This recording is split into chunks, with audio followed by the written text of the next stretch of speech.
Oke guys, selamat pagi. Kita lanjut ke part 2 tentang sesapu menjadi sesuatu, sampah atau yang indah. Nah, oke guys, kali ini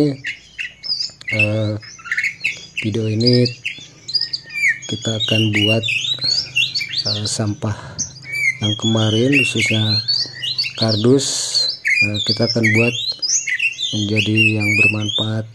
Kita akan buat asbak dari runta ya guys. Nah, yang suka ngudut mah biasanya butuh asbak ya guys ya.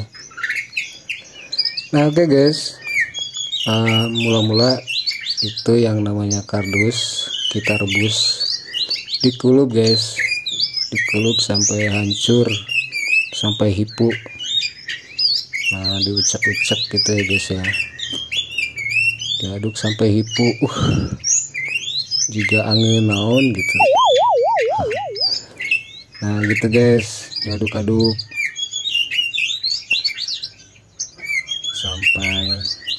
sampai hipu lah.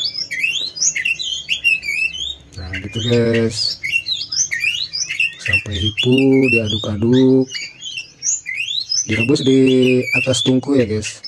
Nah setelah empuk gitu guys, campurkan secukupnya, beberapa sendok semen guys, bukan bumbu penyedap ya, semen, jangan salah.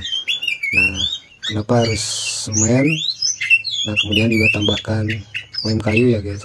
Ini fungsinya nanti buat perekat ya, perekat awal ketika kita membentuk sebuah produk gitu ya.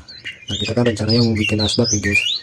Nah, campurannya cuma 2, lem sama semen ya, itu buat perekat nanti ketika kita bentuk itu tidak ucutan guys begitu. Nah kurang lebih seperti ini guys. Ini mentahnya setengah jadi ya guys ya. Setelah kita kutak-atik si campuran bubur kardus dengan semen dan lem tadi, itu bentuknya ya sesuai kreativitas kita ya guys ya, itu. Nah udah teman-teman, hanya tidak perlu teknik tingkat tinggi ya teman-teman.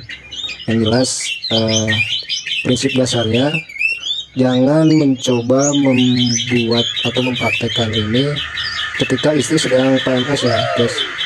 Kenapa demikian? Karena nanti bisa-bisa bukan jadi asbak gitu, malah asbaknya kena kepala gitu guys ya. Oke, kita sambung ke part 3 nanti. Guys, assalamualaikum.